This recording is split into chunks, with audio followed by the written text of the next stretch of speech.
Good morning everyone. हम आपके class 10th का लेक्चर नंबर 6 करेंगे आज। आपने इलेक्ट्रिक मोटर के बारे में, एसी और डीसी करंट के बारे में स्टडी कर लिया था। आज हम स्टडी करेंगे इलेक्ट्रोमैग्नेटिक इंडक्शन के बारे में और वो क्या होता है, क्योंकि आपका जो जनरेटर है उसका प्रिंसिपल इलेक्ट्रोमैग्नेटिक इंडक्शन पर ही काम करता है। तो प्रिंसिपल या इलेक्ट्रो जनरेटर के बारे में पढ़ने से पहले उसके प्रिंसिपल के बारे में आपको पता होना चाहिए कि वो कैसे काम करता है। तो आप लोगों ने देखा होगा या एक्सपेरिमेंट किया भी होगा कि मैग्नेटिक फील्ड कैसे प्रोड्यूस होता है। कब? कि जब आप उसको सेल या बैटरी से कनेक्ट करते हो तो मैग्नेटिक फील्ड प्रोड्यूस होता है। लेकिन आज हम देखेंगे कि मैग्नेटिक फील्ड से करंट कैसे प्रोड्यूस होता है। ठीक है ना। पहले आप लोगों ने देखा होगा कि करंट से मैग्नेटिक फील्ड प्रोड्यूस होता है। जैसे आपने बहुत सारे ऑब्जर्वेशंस देखे होंगे, फैन में वगैरह में, फैंस में, कूलर में, सब में यही प्रोसेस होती है। लेकिन आज मैग्नेट से करंट प्रोड्यूस कैसे होता है, ये आपके साइंटिस्ट थे फेराडे, माइकल फेराडे। उन्होंने एक्सपेरिमेंट दिया था। वो इस एक्सपेरिमेंट को करते टाइम 1999 बार फेल हुए थे। ठीक है ना। तो उन्होंने गुस्से में आके जब ये एक्सपेरिमेंट कर रहे थे, मैं बताता हूं इनको। तो सबसे पहले देखो कि when A coil is brought near the magnet, जब एक कॉइल को, एक सर्किट को, इस प्रकार का कोई सर्किट है,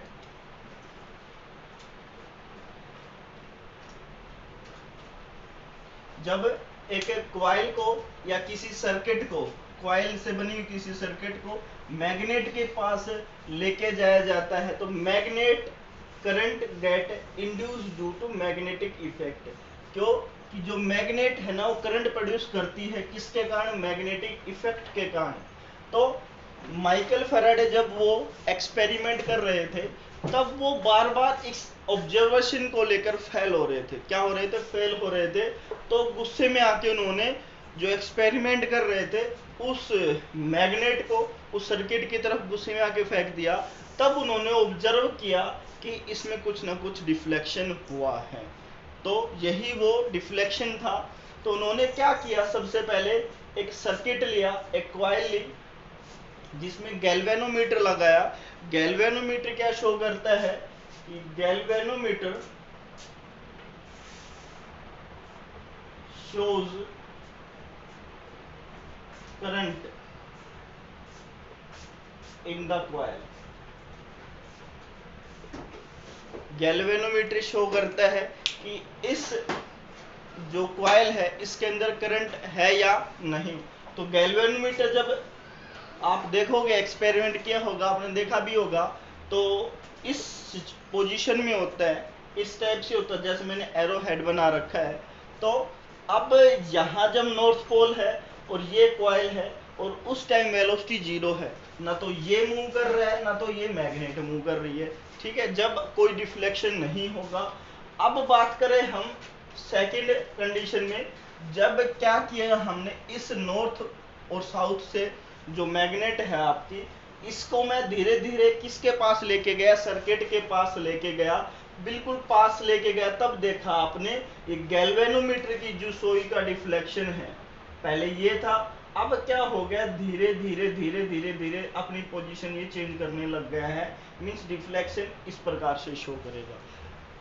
मेरे कहने का मतलब क्या है, जब हम मैग्नेट को इस कॉइल के पास लेके जाते हैं तो डिफ्लेक्शन राइट की तरफ होगा। और डायरेक्शन कैसे होगी? Anti clockwise. डायरेक्शन कैसे होगी? आपके करंट की जो डायरेक्शन होगी, जो ये एरो रिप्रेजेंट कर रहे हैं, डायरेक्शन को रिप्रेजेंट कर रहे हैं, जो डायरेक्शन होगी वो आपकी होगी आपकी anti clockwise. It is good. ठीक है, गॉट इट। ठीक है। अभी हमने क्या किया कि हमने इस गैल्वेनोमीटर को फिक्स रखा। हम क्या लेके गए? इस मैग्नेट को दूर लेके गए सर्किट से। पहले तो पास लेके आ रहे थे, अब दूर लेके गए। यहां क्या ऑब्जर्व किया, इस गैल्वेनोमीटर के अंदर जब पास लेके आ रहे तो डिफ्लेक्शन राइट की तरफ था। अब इस सर्किट से दूर लेके जाए ना, डिफ्लेक्शन लेफ्ट की तरफ था, और इसकी जो करंट की जो डायरेक्शन हो रही है वो क्लॉकवाइज डायरेक्शन हो रही है। क्या डायरेक्शन हो रही है? Clockwise direction. तो इन दोनों में ये डिफरेंस है, जब पास लेके आया जाता है और जब दूर लेके जाया जाता है। ठीक है, गैल्वेनोमीटर जब दूर लेके जाते हैं सर्किट से मैग्नेट को v वेलोसिटी से, तो डिफ्लेक्शन लेफ्ट की तरफ, और पास लेके जाते हैं v वेलोसिटी, डिफ्लेक्शन राइट की तरफ। ठीक है, अब उसने ऑब्जर्व किया कि पहले मैं मैग्नेट को ही मूव करवा रहा था, क्यों ना अब मैं इन दोनों सिंबल्स को, दोनों सर्किट को मूव करवाऊं। तो उसने क्या किया, सेम वेलोसिटी से दोनों को मूव करवाना शुरू करवा दिया। बिल्कुल ठीक है, तो मैग्नेट को भी मूव करवाना शुरू करवा दिया, इस कॉइल सर्किट को भी मूव करवाना शुरू करवा दिया। तो एक तो वेलोसिटी इस तरफ होगी मैग्नेट की, लेफ्ट की राइट की तरफ, और जो कॉइल की जो वेलोसिटी होगी वो लेफ्ट की तरफ होगी। दोनों एक दूसरे के ऊपर वेलोसिटी या मोशन लगाएंगे।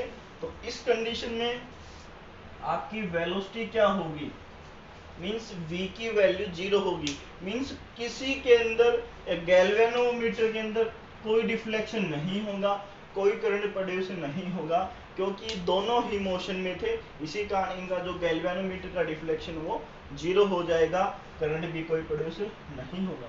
इसका कंक्लूजन क्या है बेटा? कंक्लूजन में क्या देखा, whenever there is a relative motion, खाली मोशन नहीं है, रिलेटिव मोशन है बिटवीन मैग्नेट एंड कॉइल के बीच में। क्या है? मैग्नेट और कॉइल के बीच में रिलेटिव मोशन है, then current is induce. Current induce होगा, करंट पैदा होगा।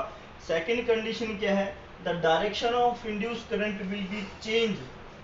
ठीक है ना, direction of induce current will be change in the direction of motion.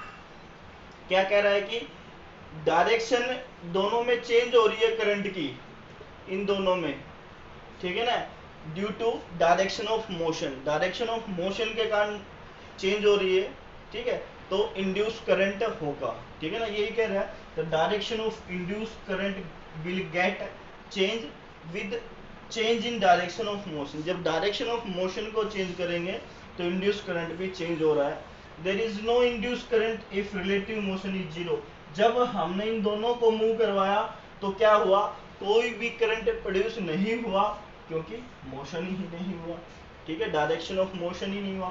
Fourth condition का, with increase in velocity induce current also increase. जब हम वेलोसिटी को इंक्रीज करते जाएंगे तो इंड्यूस करंट भी इंक्रीज होगा। ठीक है ना, ये आपका इलेक्ट्रोमैग्नेटिक इंडक्शन था। ये आपका इलेक्ट्रोमैग्नेटिक इंडक्शन था, जिसके ऊपर आपका इलेक्ट्रिक जनरेटर रिलेट करता है। इलेक्ट्रिक जनरेटर का फंडा पढ़ेंगे हम। ठीक है, अब इलेक्ट्रिक जनरेटर क्या होता है आप लोगों ने देखा होगा, थोड़ा सा बता देता हूँ। What is electric generator? Electric generator क्या होता है? इलेक्ट्रिक मोटर क्या था?